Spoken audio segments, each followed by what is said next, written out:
napaka-great experience that we had from Christ Jesus. At alam niyo po muna, pangaganda dito, na kapag yung isang tao, bigyan ko muna po kayo ng background po dito, no? Ang isang tao po pala, kapag halimbawa, may mga best memories siya, yung mga magagandang alaala, which means yung na-experience niya sa mga kaibigan niya. Di ba kung papansinin po natin, ang hirap iwanan ng kaibigan po natin. Kahit nasasaktan na kayo nasasaktan kayo parehas, pero still nandun pa rin yung parang ang hirap pag-iwanan niya. Kasi pagka may mga best experiences, yun po pala yung nagpapatibay ng ating relasyon sa isa't isa.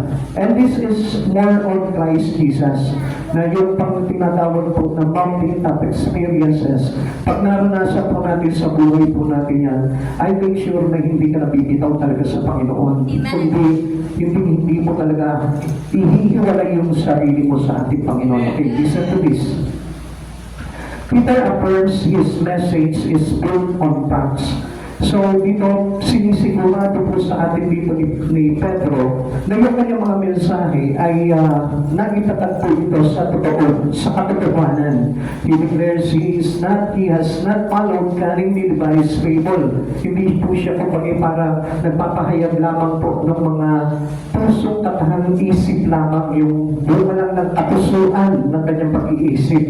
His declarations of the gospel was a firm foundation. Talagang mayroon talagang pinaghugutan ng matibay at matatag. And commonly, alam nyo, kaya po nagpapastor ang mga katulad po namin dahil mayroon po kaming matatag na pinanghahawakan na naranasan po namin sa Panginoon. Kaya nga po, we are really desire to declare or to share whatever experiences that we have done we have got in the Word, in the Lord. So, ganun po talaga kasimple lamang po yung bagay niyon na kapag naranasan po natin sa Panginoon yung mga greatest experiences po natin, hindi ka pipigil na ipahayag po ito katulad po nito si Pedro dahil alam niya totoong-totoo yung mga naranasan niya. Now, ano po ba itong mountaintop experiences nito po si Pedro, ni Juan, tsaka ni Santiago? The Transfiguration was fruit of Peter's preaching. Ito po yung kapag parang naging inspirasyon niya kung bakit ipinapahayag niya talaga yung mga bagay na naganap kay Kristo at yung mga naranasan niya dito kay Jesucristo. Kaya nga, nung nasaksihan niya po itong Transfiguration na ito, yung pagbabagong anyo po ni Jesus, nung umakit po sila sa mundo, at nakita niya po dito, kasama po kausap niya po dito, yung dalawang lingkod na kung saan ay si Elias at ito po si Moises. Kaya parang it is a great experiences that ever happens to him. Talagang sabihin natin, nakaiba ito. Ibang parang ibang stage, so ibang level itong naranasan niya. So, it is not just a simple miracle that performed by Christ through His eyes. So, hindi lang ganun po yung kundi talagang ito yung nasaksihan niya po dito talaga. So, this mountaintop experience vindicated the missions of Christ. So, ito yung kumbaga parang nagpatibay, nagpatatag doon sa kumbaga parang layunin ni Jesucristo kung ano yung bagay na kanyang tungkulin at gaganapin dito sa mundo na ito. The voice from heaven silence the voices of critics on earth. Kung titignan po natin, ang dami mga pula kay Jesus. Ang dami mga kumbaga para mga usap-usapan at mga paninira dito po kay Jesus. Like today, kung minsan, di ba kapag naglilingkod ka sa Panginoon, medyo ang daming mga naririnig na sinasabi sa iyo, ang daming mga bagay na kung saan kasiraan o kapulaan nasasabihin sa pagkatao mo. Pero hindi mo alintana yung bagay na yun dahil nga sa mga na-experience mo na kung saan ay great experiences na naranasan mo talaga sa ating Panginoon. Amen. How can we get in on mountaintop experience? Paano po ba tayo magkakaroon ng tinatawag na mountaintop experience? So, marahil parang sa atin, parang hindi natin maisip na meron na ba ako dito tinatawag na mountaintop experience na ito? I tell you, brothers and sisters in Christ, pag meron ka nito, hindi ka malalayo sa mga bagay na ginawa ni Pedro. Hindi ka malalayo sa mga ginawa ng mga alagad. Kaya, titignan po natin kung meron na po tayong mountaintop experience. Pero, bagaman nandito tayo sa pag-aaral natin, medyo gisingin mo muna yung katabi mo para sa ganon, malaman niya kung ano yung tinatawag na mountaintop experience. Medyo maaga pa po kasi, tsaka wala tayong naman dito, puro nasa gilid lahat eh. Okay. So, para po makita po natin, napakahalaga po nito kasi mamaya, nadadaya po tayo, akala po natin kung minsan, akala natin, totoo na kasi yung ating ginagawa sa Panginoon. Kasi ayaw talaga ng Lord na madaya po tayo, kaya may mga bagay na pinapakita sa atin ng Panginoong Jesucristo na nagsasabi po sa atin ng proof na talagang tayo ay kay Jesus. Okay, yan po yung titignan natin. But now, how can we get in on mountaintop experience? Paano tayo magkakaroon nito? Unang-una, ito yan. Number one, we must follow Jesus. Napakadaling sabihin, pero napakahirap gawin. It is a simple word that we can say or that we can speak, but it is hard to put an action. Ang hirap po talaga na sabihin na gawin yung pagsunod sa ating Panginoong Jesucristo. Madaling sabihin po natin na susunod ako sa iyo, Panginoong Jesucristo, pero pagdating sa gawa, ang hirap yung nakipan ng application po dito. Dahil hindi lang ganun kasimple yung tinatawag na pagsunod sa ating Panginoong Jesucristo. Ay, for example, tingnan po natin yung sinabi sa 17 verse 1. Pagkaraan ng 6 na araw, isinama ni Jesus si Pedro at ang magkapatid na Santiago at Juan at sila'y umakyat sa isang mataas na bundok. Now, alam nyo, kung si Jesus, hindi siya, parang hindi siya nagtatakas dito sa tatlong alagad na ito, hindi niya isasama to. Kasi ito pang gagawin ni Jesus na pag-aakyat na ito, kung parang napakahalagang bagay nito. Isa sa pinakamahalaga. Which means, ito nga po yung parang vindicating what the missions of Christ in here, on earth. Ito po yung magpapatibay. Kaya, imagine nyo naman po natin, bakit isasama si Pedro, si John, tsaka si James? Bakit niya isasama ito kung hindi po ito katiwa-tiwala? So meaning, there is an assurance that these three disciples, parang nasukat niya yung talagang katotohanan sa mga tao na ito. Alam niyo, mga kapatid sa Panginoon, ang hirap sumunod sa Panginoon kung hindi ka isinasama ng Diyos. Amen? Bakit? Kasi kung minsan akala natin basta lang tayo susunod sa Lord. Pero ang hindi natin alam, may kapahintulutan. We ask permission to do it. And it will be asking to our God. Amen. Kailangan na tinatanong natin, Lord, pahihintulutan mo ba ako na maglingkod sa iyo? Ganyan po yung kailangan natin eh. Hindi po basta-basta na tayo po ay makakasunod sa ating Panginoon. Lalo-lalo na, alam naman po natin na medyo iba yung journey ng Lord sa journey natin. Kaya, without the approval of God, kahit na sabihin natin pahintulutan tayo ng Lord na sumunod, kung hindi naman talaga tayo totoo, hindi pa rin tayo makakasunod. Kaya napakahirap po talagang gawin yung talagang pagsunod. Tignan po natin para malaman po natin. Peter, James, and John were taken up on a high mountain. Dinala po sila ng Diyos doon sa taluktok po ng bundok. This had comes faith in Jesus before this experience. Now, mapapansin po natin, ganito po yan. Kapag wala ka talagang totoong pananampalataya sa Diyos, hindi maaaring makasunod ang isang taong walang totoong pananampalataya sa Diyos. Or else, gagayain niya lang yung sarili niya. At siya rin po mismo mahihirapan siya. They have let their word and follow him. So, there is one truth na nakita po dito sa tatlo na ito. Kung mapapansin po natin, sino yung mga unang tinawag ng ating Panginoon? Si Peter, yung kapatid ni Peter, si James, si John, tsaka itong kapatid niya si Santiago. Now, kung mapapansin po natin, nung tawagin po ni Jesus, ito po ang tatlo na ito, agad po tumalima itong tatlo na ito without complaint. Amen. Hindi na sila kung nagreklamo, paano mo itong trabaho namin, paano mo itong tatay ko, paano na itong bangka, paano na itong fishnan namin. Wala na po siyang tinanong, kundi agad-agaran na po sumunod kay Jesus. Now, if we have truly faith in God, kung meron tayong totoong pananampalataya sa Diyos, there is no complaint on our following the Christ. Yung ating pagsunod sa Panginoon, walang complaint po yan. Kung bagay parang walang reklamo. Bawat atas na ibinibigay sa atin ng Panginoon, hindi magre-reklamo yan. Amen. Kaya nga papansinin natin, itong great event na ito, na nagpapatag at nagpahimpay ng gagawing misyon ng ating Panginoon, isinama niya itong tatlo na ito. So meaning, God trusting this three. Amen. Pinagkakiwalaan niya talaga sa isang napakahalagang bagay. Imagine that, makikita niya at masasaksihan niya pa itong dalawang mighty man of God, which is ito po si Elias at saka si Moises. So, napakaganda po nun. Amen. Amen? Amen. Yan nga lang po makasaksihan ng isang tao naglilingkod sa Panginoon, napakaganda na nun eh. Kasi may tulad na po na kaligtasan po yun kapag may nakilala ng mga lingkod ng Diyos. So, ang mga ito ay sumasampalataya kay Jesus.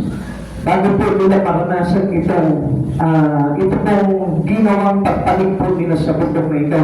Iniwan nila yung mga gawain po nila. No? Katulad ng mga ilan po sa atin, nung tayo po makakilala sa Panginoon, iniwanan din po natin yung mga bagay na pansarili po natin at tayo sumunod sa Panginoon.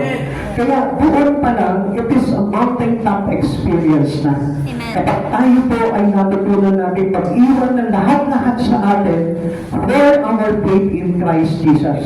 Pero sabi ko nga po sa inyo, it is easy to speak, but it is hard to put an action. Amen. Ang hirap gawin, lalo-lalo na hindi pa talaga hustot ganap, yan iyong pananampalataya sa Panginoon.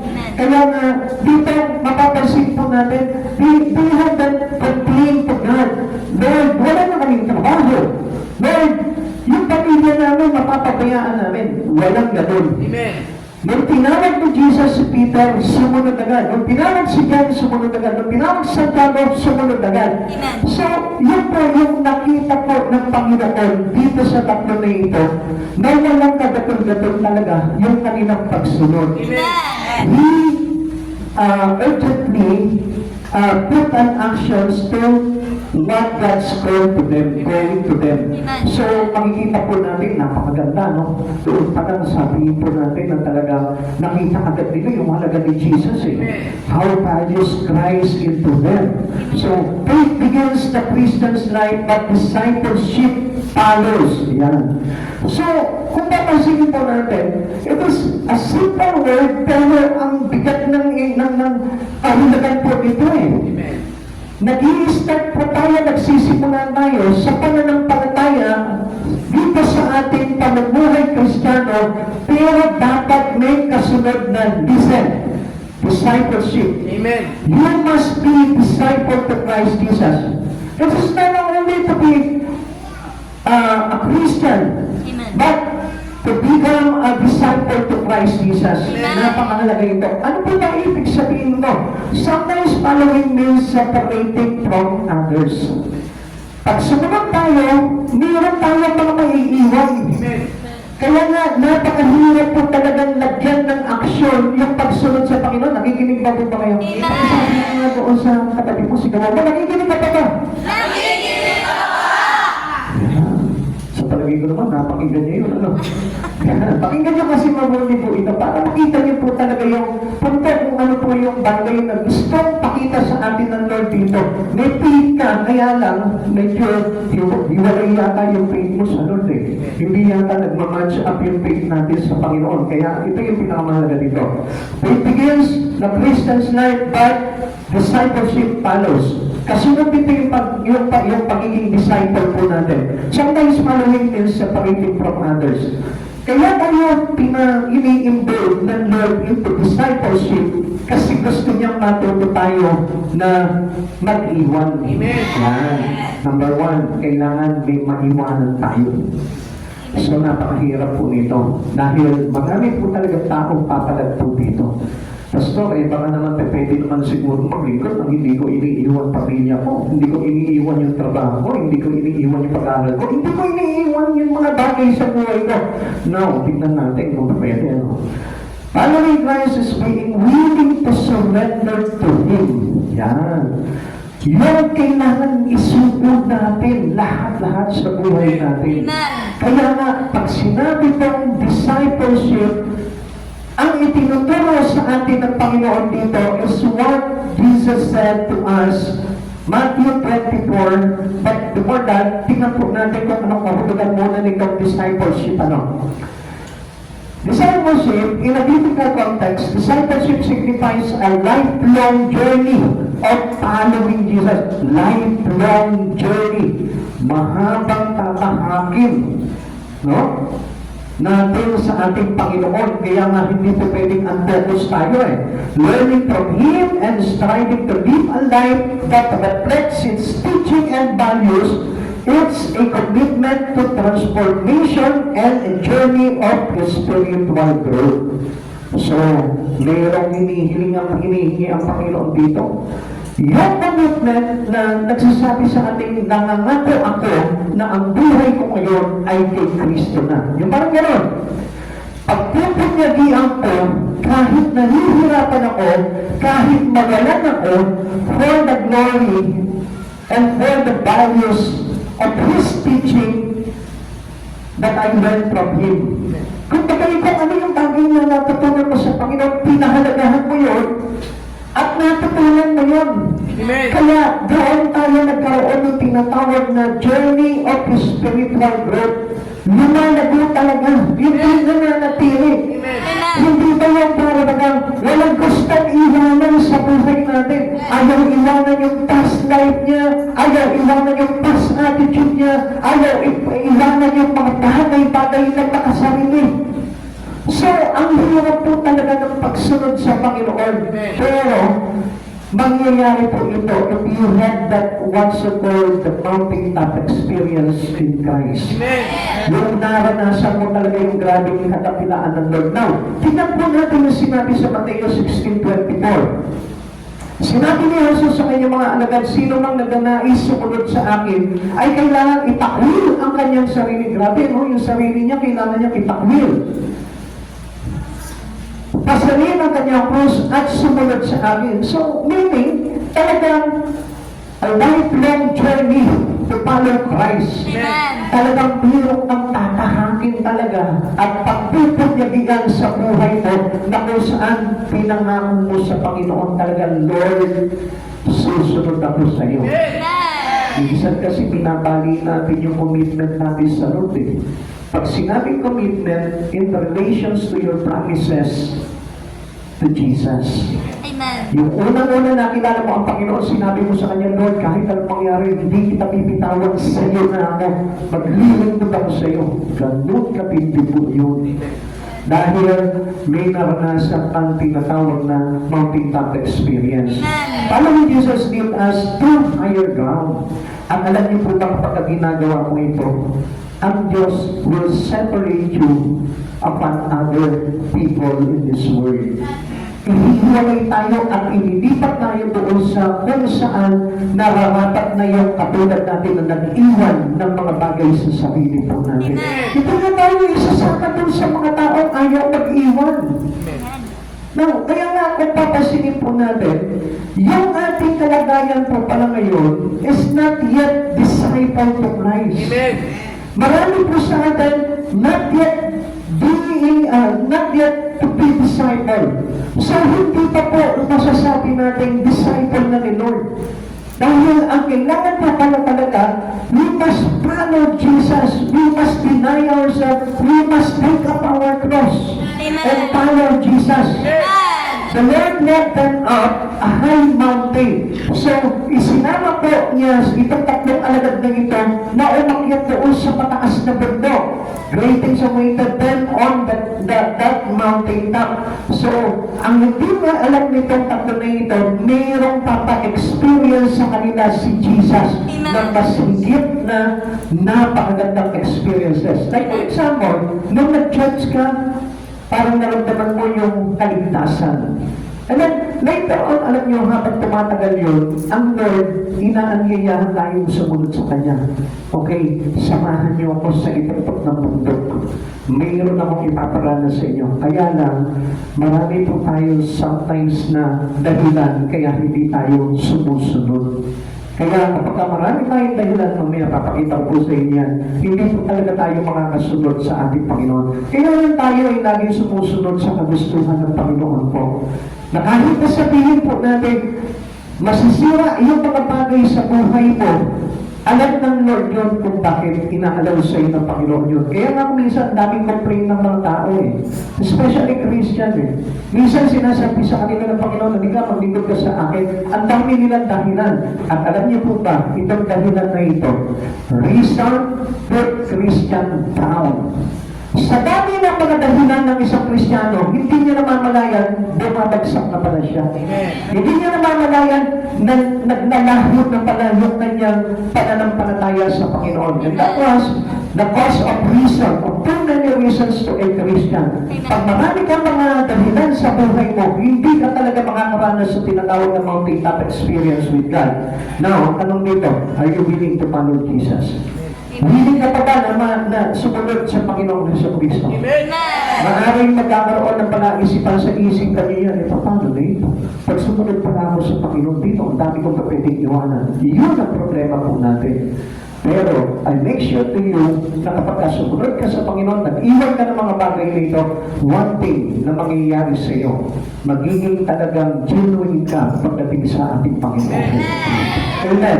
At alam na po natin yun, kapag tayo talagang naging totoo sa Panginoon, alam na po natin, in return to this, mayroon tayong reward na napakaganda talaga matatanggap sa Panginoon. Now, ang tanong, are you willing to follow Jesus? If we're not, we must keep our eyes open. Kailangan laging bukas yung ating paningin.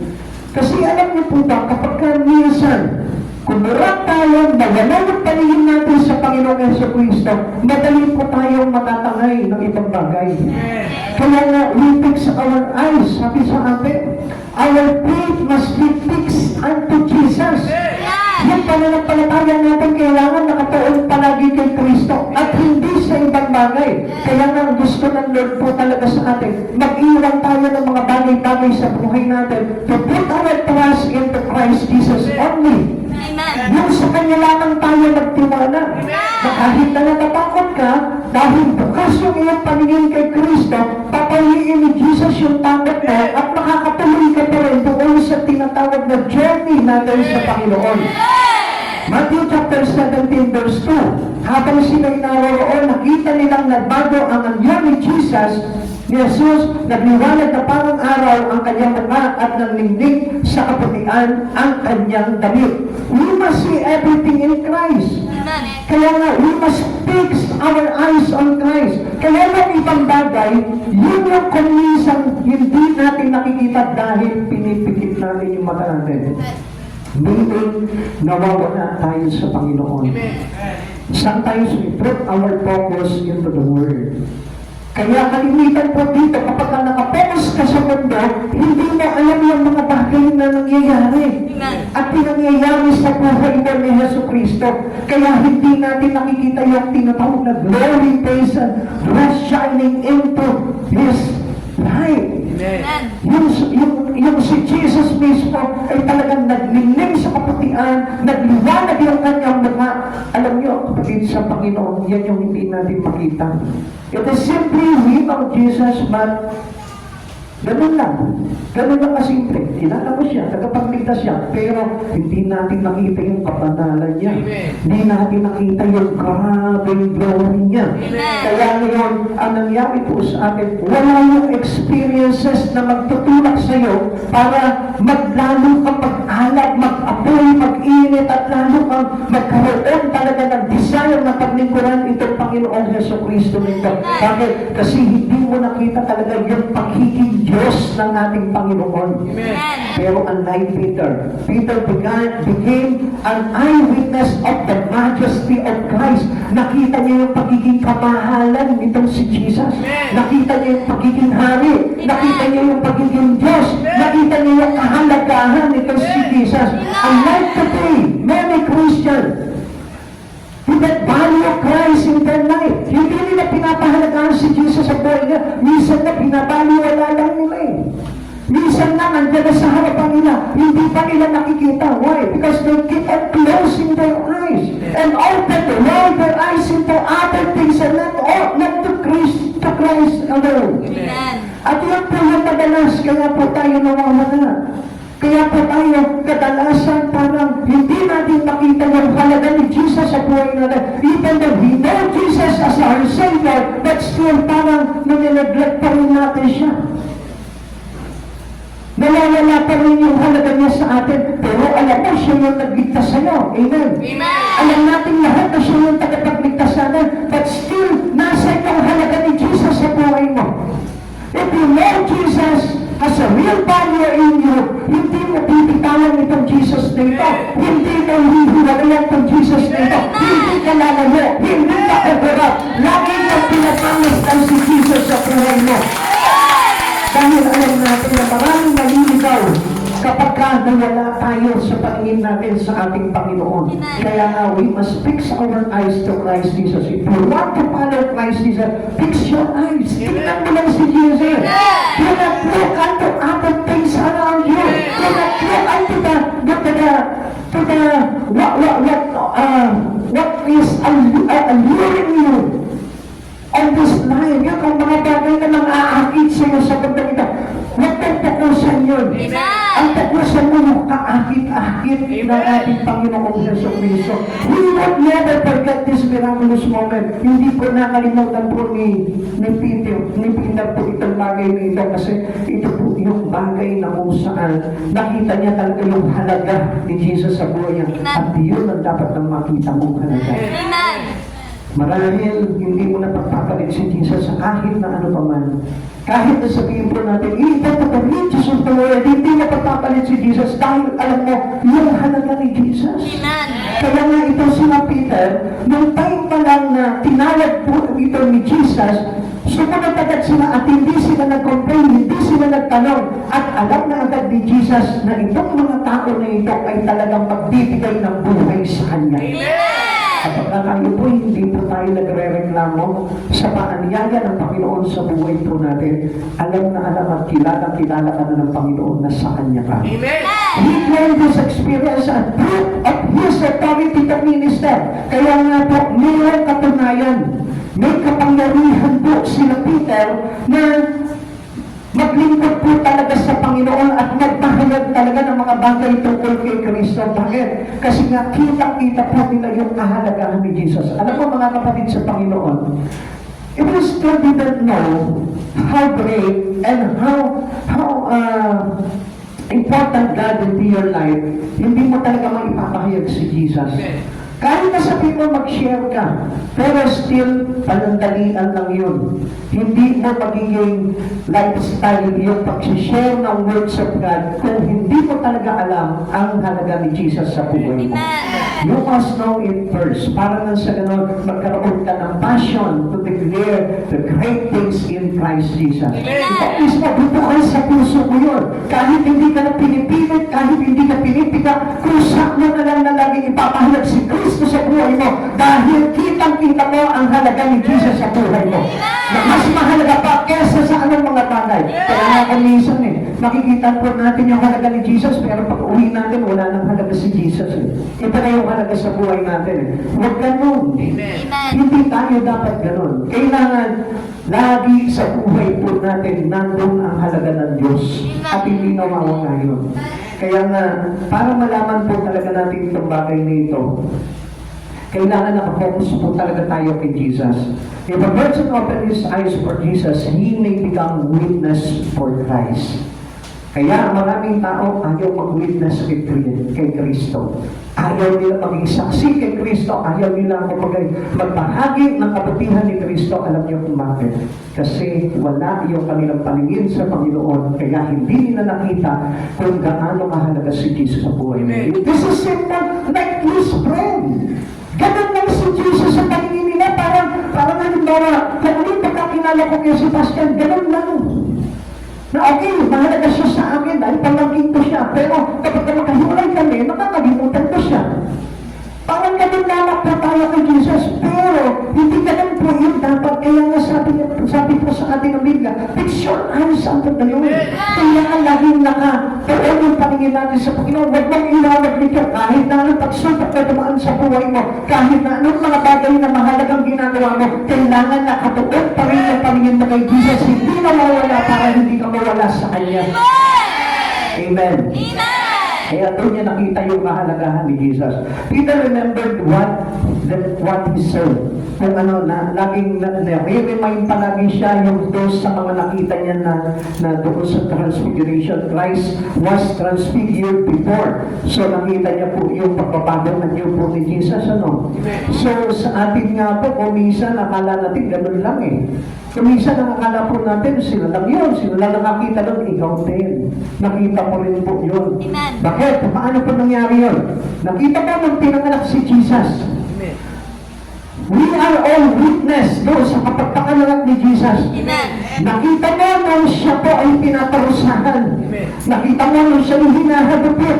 Nakita mo nung siya ay pinapako sa krus. Nakita mo nung siya ay inilipin. At nasaksihan din po natin nung siya'y nabuhay. So meaning, nakita na po natin that He is a King. Amen. That He is our Savior. Doon pa lang, it is a great transfiguration of Christ already. Doon sa pagkakakita ni Peter, nagbabawan nyo lang, pero dito, completely, nasaksihan na natin. Pero still, tignan mo po, wala pa rin yung halaga ni Jesus sa buhay natin. Ipinanganak siya bilang tagapagligtas. Lumaki po siya, nagturo siya, nagpahayag siya ng kanyang paghahari at pagkatapos ito, pinako siya sa krus na matay nilibing sa ikatong araw ng buhay at ipinabig po siya sa kalangitan. Now, kapatid sa Panginoon, hindi pa ba sapat yun para makita mo ang halaga ni Jesus? Alam niyo kung bakit? Kasi nakapikit ang mata mo. Kasi ayaw mong i-focus yung mata mo kay Kristo at ang focus ng karamihang mga Kristiyano ay nasa ibang bagay at wala kay Kristo. But if we know that important things that He do for the sake of our salvation, ikaw mismo mahihiya kang hindi tignan yung mga bagay na ginawa ni Jesus. Kaya nga alam niyo, remind yourself always. Lagi mong ipaalala sa sarili mo, ito yung ginawa ni Jesus para ako maligtas. Nagpakasakit siya, inali niya yung buhay niya, pinako siya sa krus, namatay siya, inilibing siya sa ikatlong araw, nabuhay siya para sa kaligtasan mo. Remind mo palagi yung sarili mo para hindi ka panghinaan. Nagpapipigitan yung mga bagay na ginawa ni Jesus, kaya nga hindi tayo maging saksi. Why? Yung pagiging saksi natin, we need to open our eyes. We cannot be a witness to Christ if our eyes still closed. Sabihin mo daw sa katabi mo, dakihan mo ang mata mo. Dakihan mo ang mata mo. Kaya hindi mo makita yung halaga ng Diyos na ito Kasi laging tantalizing eyes ka palagi Amen? Laging kumukurap-kurap yung mata natin, kaya hindi natin makita talaga yung halaga ni Jesus now. Open wide your eyes. Amen? Tapos niya po nung araw, ano sabi po sa kanya, wala man lang nagtapon ng kahit na isang sulyap. A little glimpse to Christ Jesus, nothing, wala. Kaya nga mga kapatid sa Panginoon tayo, as a witness for Christ Jesus, nasaksihan natin yung pagbabago anyo ni Jesus. When He was born until His death, hanggang doon sa resurrection niya, nasaksihan niyo yun. Sino po dito hindi nakasaksi nun? Nang bulag ka. I tell you, you are blind. Kung hindi mo alam yung bagay na ginawa ni Jesus na yun, you are blind and you are nothing. Kasi ginawa niya yung pinakamahalaga na yun para sa iyo. Halimbawa ako, masasagasaan ka na lang halimbawa ng bus. Sabay niligtas kita, kinabig kita, para hindi ka masagasaan. Wala kang kamalay-malay, masasagasaan ka na pala. Siguro naman maaalala mo yun. Siguro naman sasabihin mo, buti na lang. Itinulak niya ako kung hindi. Pegi na ako ngayon. Kung hindi, 6 feet below the ground na ako. Maaalala mo palagi yun. Pero yung greatness of Christ Jesus, ginawa niya yun, nakakalimutan ng tao. Why? Because his eyes still closed. Nakapikit palagi ang mata. Ayaw buksan at tignan yung magagandang bagay na ginawa ni Jesus. Ang tinitingnan niya pa rin yung temporary trinket ng mundo ito. Yun ang tinitingnan niya, yung panandaliang kisla ng mga bagay sa mundo na ito. Kaya kapatid sa Panginoon, open your eyes. Amen. Peter remembered what he saw. The Lord was clothed in night. Nakita niya yung busilang nakapatian ng kanyang damit. So meaning the righteousness of God. Na-experience niya po yun. Naranasan niya, nakita niya yung pagiging matuwid ng Panginoon. Alam niyo, kapag alam mo yung kung gaano katuwid itong Panginoon na ito, mahihiya tayo. The mountaintop experience was unforgettable to Peter. It is also with us. Sa ating din mismo, dapat ito po ay unforgettable experience po natin. Unforgettable moment dapat po natin. Yung nangyari kay Jesus sa krus, dapat po unforgettable experience po natin yan. Amen. Yan po yung tinatawag na mountaintop experience ng isang tao na pagmilala sa Panginoon dahil naligtas siya sa pamamagitan ng mga dakilang gawa ng Panginoong Yesu Cristo. Moses and Elijah appeared and talked with Jesus. Nakita po ito ni Pedro. Peter was so moved, he wanted to start a building program. Grabe ano, nang makita niya po itong tatlo na ito na nag-uusap, doon nagkaroon ng desire, ng alak sa puso ito si Peter na magtayo ng mga programa patungkol kay Yesu Cristo. Meaning, anong ibig sabihin yan? Ibig sabihin po ito, nag-church planting siya, nag-witness siya kay Christ, nag-declare siya ng kapatihan ni Christ, at lahat ng patotoo tungkol kay Cristo, ipinamalita niya sa buong mundo. Ito dapat yung mga naranasan po natin. Na tayo po, bilang mga Kristiyano, naka-experience tayo ng tinatawag ng mountaintop experience in Christ. Dapat ito yung ginagawa natin. Nagtatatag ka ng templo ng Diyos, nagtatatag ka ng Bible study, nagliligtas ka ng mga kaluluwa, hindi lang sarili mo nililigtas mo, kundi maraming tao pinadala mo, at ikaw ay nagiging saksi sa ating Panginoon Yesu Cristo. Ito po yung sinasabi ko po sa inyo, na hindi lamang dapat na tayo lamang ang maligtas, kundi dapat tayo ay nagliligtas dahil tayong mga saksi ng ating Panginoon Yesu Cristo. We experience that mountaintop. Amen. Na-experience po natin yan dahil kung titignan po natin saan po ba pinako si Jesus sa krus at saan po ang lugar na yun? Doon po sa Kalbaryo na kung saan sa ituktok ng mundo pinala tayo ni Jesus doon para tayo ay iligtas.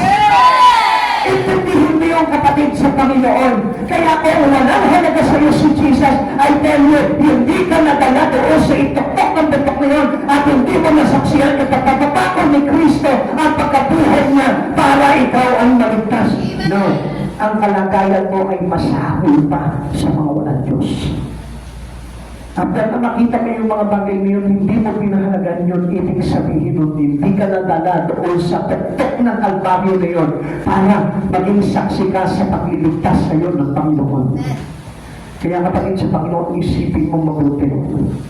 Kaya nga kay Pedro, ito po yung nagtulak sa kanya upang gumawa siya ng mga bagay na katulad ng ginawa ni Moises at saka ni Elias.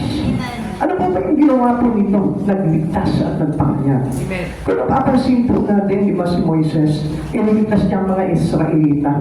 At ito naman po si Elias, sa katauhan po ni John the Baptist, ipinahayag niya yung pagpariton ng tagapagligtas. Yun yung kailangan ginagawa po natin. Tayo bilang tayo, mga nakasaksi dito sa transfiguration na ito ng ating Panginoon, dapat tayo din po mismo. Ginagawa natin ito. We start building program. Amen. Amen. Ngayon, kung wala ka pang ipinakatag sa buhay mo, I tell you, wala kang na-experience kay Jesus. And even the salvation is nothing in you. Kapatid sa Panginoon, isipin mo mabuti para malaman mo kung gaano kahalaga talaga itong bagay na ginawa ni Jesus. Mateo chapter 17 verse 4, sinabi ni Pedro kay Jesus, Panginoon, mabutit naririto kami. Kung gusto ninyo, magtatayo ako ng 3 tolda, isa sa inyo, isa kay Moises, at isa kay Elias. If we see Jesus spiritually, you will start to build for Christ. Uumpisahan mo na ngayon. Tanungin mo yung katabi mo, na-experience mo ba yung mountain top? Na-experience mo ba yung mountain top? Siguro lahat naman po tayo nasaksihan natin si Jesus nung nakapayubay sa krus sa ituktok ng Kalbaryo. Alam natin yan. So kailangan tayo po mismo, bilang mga nakasaksi po doon, dapat tayo ngayon ay mayroon ng programa. Amen. Amen? Amen. Not only a program to our own. Hindi lang yung parang pinoprogram natin yung sarili natin. Ito yung gagawin ko, magpapayaman ako, magpapadami ako ng mga ari-arian, magsisipat ako sa mga bagay. Come on. Asan yung bunga ng kaligtasan binigay sa iyo ng Panginoon? It is the fruit of our salvation. Amen. Tayo naging masipag Amen. para sa mga bagay na pagtatayo at pagtataguyod ng kaligtasan sa maraming nilalang. Ikatlo, we must listen to the Lord. Makinig tayo sa Panginoon. Una, kailangan po na tayo sumunod sa Panginoon at para makasunod po tayo, kailangan bukas ang ating mata pagdating sa mga bagay kay Kristo at kailangan bukas din ang ating tahinga para marinig natin ang tinig ng ating Panginoon.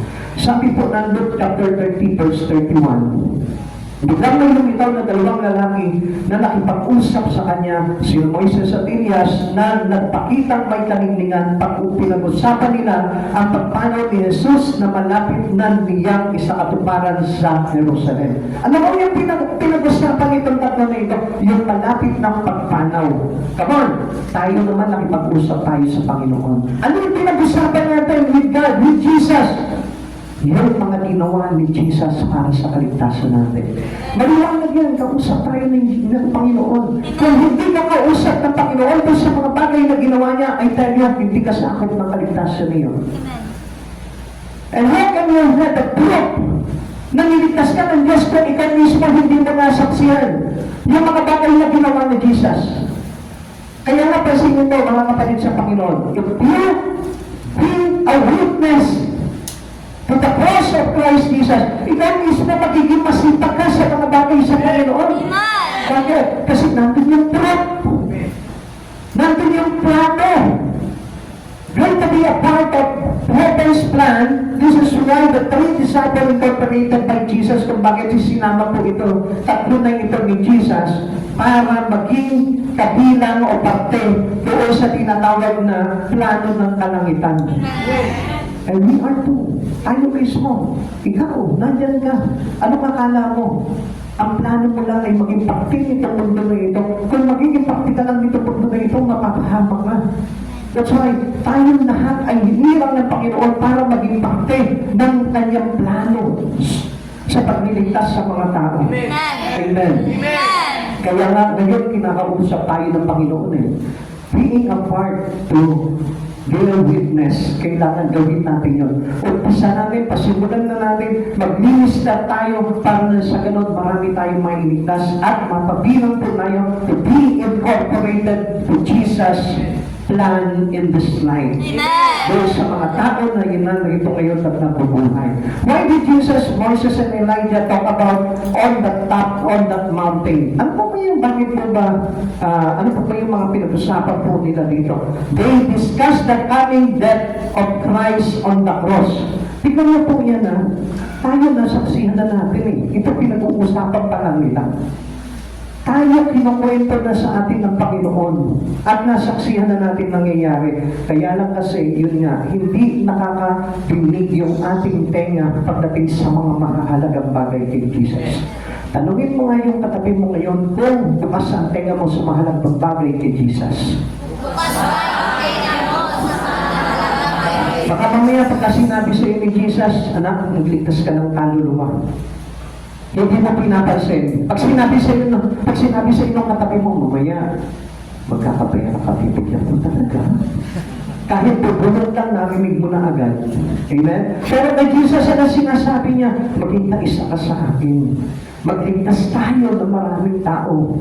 Pero nabibingi tayo. At hindi po natin, parang ayaw natin makipag-usap, ayaw natin ng meeting with God.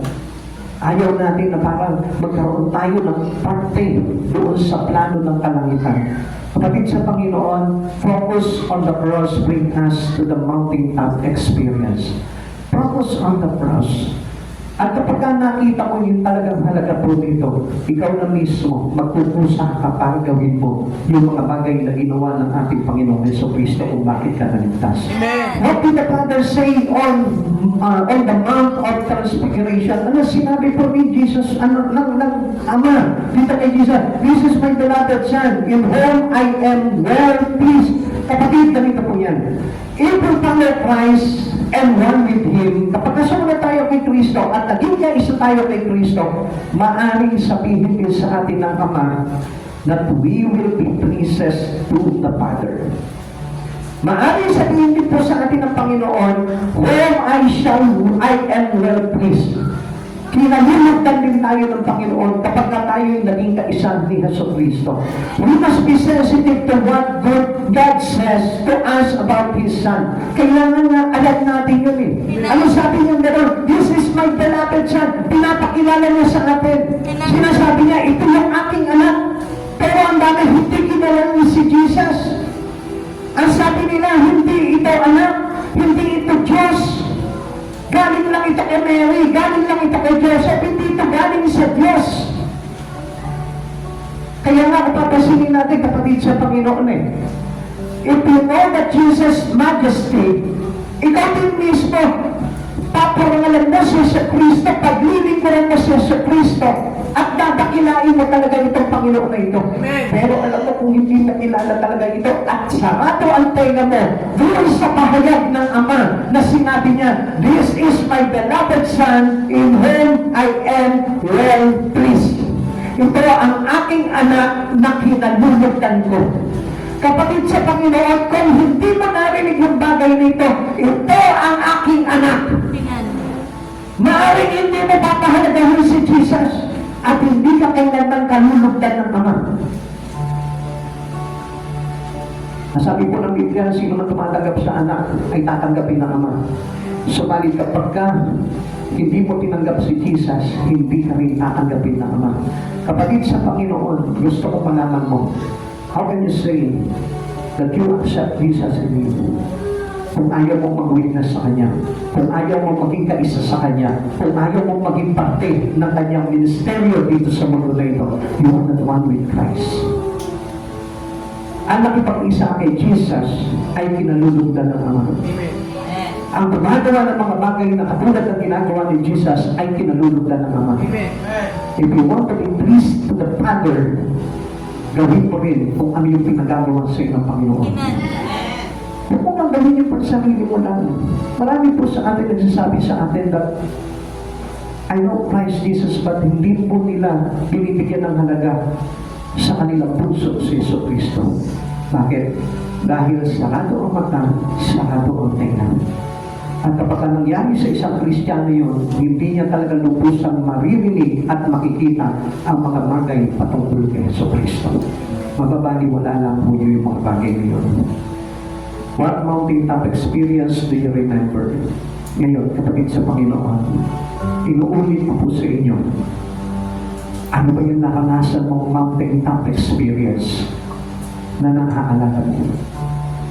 Hindi mo ba naalala na nung si Kristo ay namatay sa krus, namatay nilibigan sa ikatlong araw ay nabuhay, hindi ba experience mo yan na napakatakila, napakaganda? Kaya nga hindi nyo napansin, maraming mga Kristiyano ngayon, halos hindi nagpapahalaga sa kanilang pagsamba sa Panginoon. Halos pinapaniwala lang po nila ang pagsamba sa Panginoon. Alam niyo kung bakit? Kasi hindi nila alam yung mountaintop experience in Christ. Yung napakagandang bagay na pina-experience sa atin ng Panginoon, pinaranas sa iyo ng Panginoon. Kaya nga para sa kanila makikita ko balawalanan. Bakit? Kasi sarado ang mata, sarado ang tenga. Pero kapag sa sandaling binuksan mo ang mata mo at binuksan mo ang tenga mo, makikita mo kung gaano mahalaga si Jesus sa buhay mo. At kailanman hindi mo sasayangin lahat ng pagkakataon na naririnig at nakikita mo sa Panginoon. Ikaw mismo papahalagahan mo yun sa pamamagitan ng pagpapahayag nito para magdulot ng kaligtasan sa ibang mga nilalang. Return to those sacred heights and serve your Lord again. Balikan mo yun, yung mountaintop mo, experience mo yun. Kasi kung minsan nandun na tayo, bumababa pa tayo eh. Nandun na tayo sa pundok, sa urok ng ating pagkakilala sa Panginoon, bumababa pa tayo eh. Kaya po rin tayo nagiging pingi at tayo nagiging bulan sa mga bagay sa Panginoon. The sacred height of your spiritual admiration to Jesus, yun yung dapat na ibalik na sa Panginoon.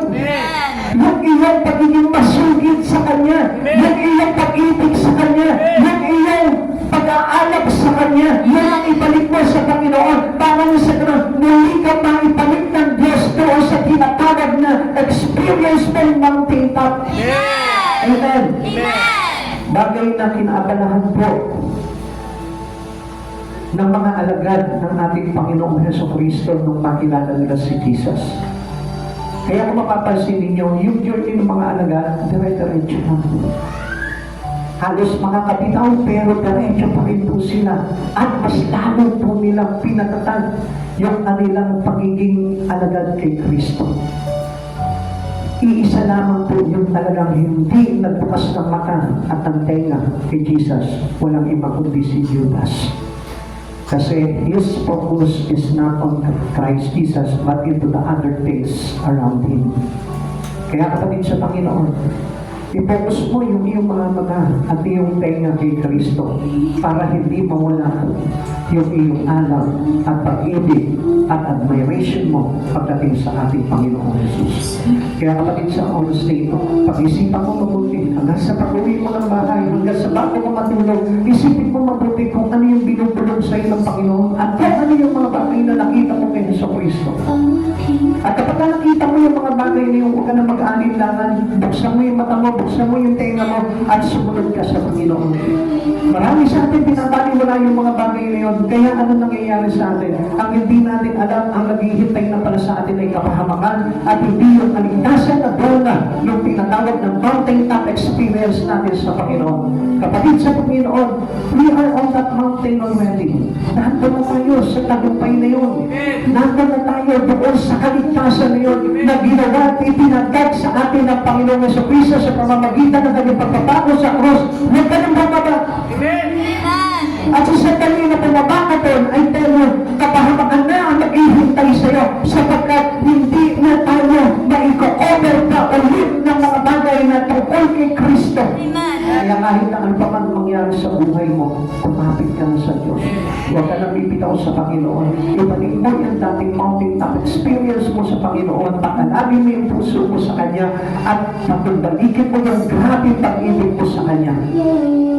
Kaya kung ipapalit si Jesus sa kung anumang bagay sa pagkatang Panginoong Jesucristo, iniwan niya ang pagka-Diyos, iniwan niya ang kalangitan, iniwan niya yung kanyang pagiging hari para lang tayo iligtas. Kapatid sa Panginoon, kung hindi tayo mag-iiwan for the glory of Christ Jesus, maaaring mahihirapan din po tayo na makarating doon sa tinatawag ng mountaintop experience with God. Kaya kapatid sa Panginoon, magbibay ka, pag tabi mo. Sa iyong devotion, isipin mo ito, kausapin mo ang Panginoon. Sabihin mo sa Kanya, Lord, nalulungkot ka pa ba sa akin? Sapagkat gusto kong malaman mo, kapag ang pinagkakaabalahan mo na lang sa buhay na ito ay wala ng kinalaman sa Panginoon at para sa sarili mo na naman, hindi tayo kalulugdan ng Panginoon. Tandaan nyo, si Jesus kaya siya kinalugdan ng Ama dahil He is focused on His job. He is focused on His vision. He is focused on the will of the Father. Kaya nandun kinalugdan siya ng Panginoon. Kapatid sa Panginoon, if we fix our eyes to Christ Jesus and open our ears to Him, makikita mo, yung kaluguran ng Diyos, maririnig din po natin sa ating mga tainga. Tayo po lahat ay magsitayo.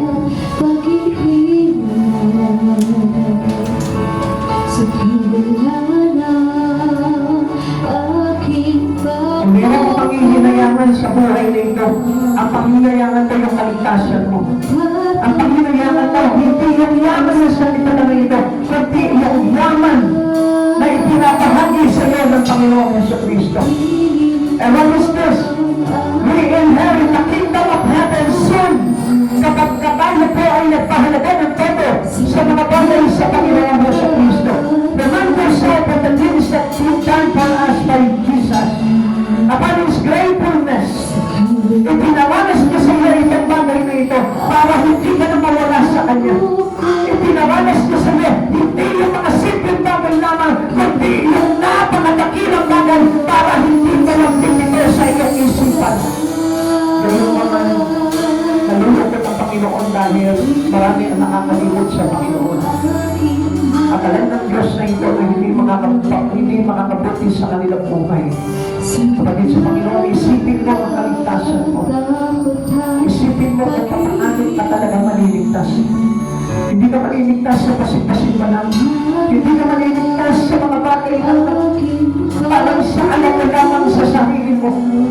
Kundi ang kaligtasan ay nasa pagmumay ng Diyos, nasa kalooban ng Diyos, nasa pagsunod sa Kanyang totoong kalooban at hindi sa kalooban lamang ng tao. Listen to the voice of God. Fix your eyes to Jesus. Asa po saan na ng buhay na ito. Kung mayroon ka talagang pag-ibig, totoo pag-ibig kayo sa Kristo. Yun ang pinakamasarap sa buhay.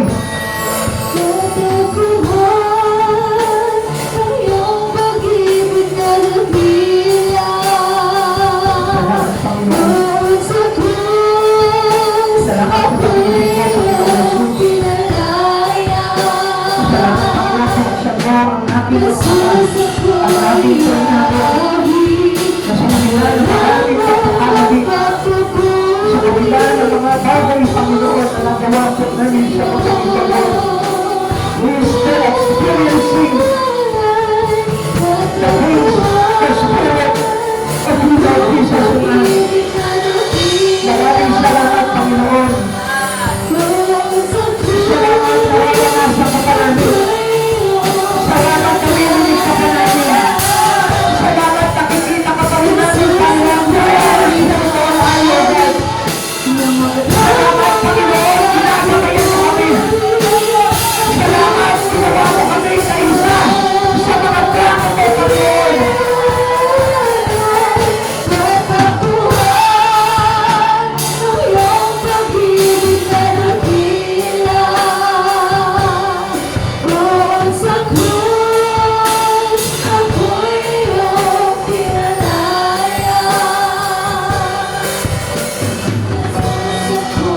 Ulitin ko po sa inyo. Yung sinabi ko na Mateo. Kung sino man nais na sumunod sa Kanya, ay limutin ang upod sa Kanyang sarili, pasanin ang Kanyang krus, at sumunod sa Kanya. Kapatid sa Panginoon, tignan mo po si Jesus. Isang napakagandang example about Matthew 16:24. Ang ipinakita ni Jesus. Sumunod siya sa Ama, dinipot niya yung utol sa kanyang sarili. Inalay niya, pinasan niya ang krus dahil sa kanyang pagsunod sa kanyang Ama. Kapatid, pakinggan mo ito. At gusto ko na magising ka sa munting paalala na ito na nais kong ipahatid po sa inyo lahat. Ang akala po natin sa simpleng bagay na ito na ginagawa natin, akala po natin ay sapat na para tayo ay magkaroon ng kaligtasan. Gusto ko malaman po ninyo na sa oras na ito, ang Diyos puso pa rin ang sinisilip niya sa atin. Hindi lang dahil marunong ka magtaas ng kamay, hindi lang dahil marunong ka mag-amen, kundi dahil marunong kang mag-iwan ng mga bagay sa buhay mo, magpasa ng krus, at yung willing mo na sumunod sa Kanya. Kapatid, hindi naman sinabi ng Lord sa atin na tularan natin yung Kanyang pagpapapako. Subalit ang sinasabi lang ng Panginoon sa atin, anak, wait patiently. Pag sinabing wait patiently, may pagtitiis. Marami sa mga Kristiyano ngayon, wala nang pagtitiis. Marami sa mga Kristiyano ngayon, nauubusan na ng pasensya. Naiinit. At hindi na makapagpatuloy sa paghihintay sa pagdating ng ating Panginoong Jesucristo. Iniiwan na nila yung mga bagay na dapat sana tinitiis nila hanggang sa pagbalik ng ating Panginoong Jesucristo. Kaya ang sabi po ng Biblia, if you want to follow me, take up your cross, deny yourself, and follow me.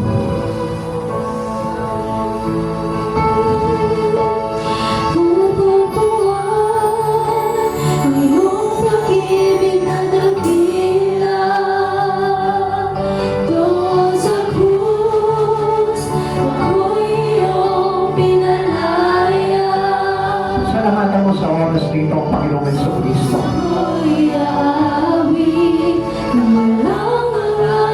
If Jesus is God for you, if Jesus is your Savior,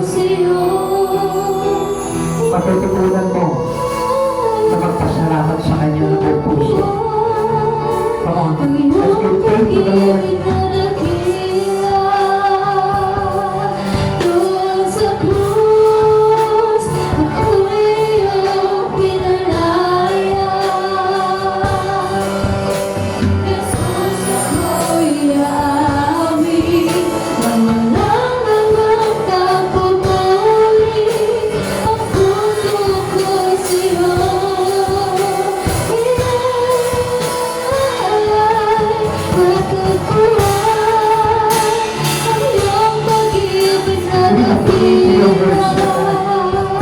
Susunod kami sa iyo, Panginoon.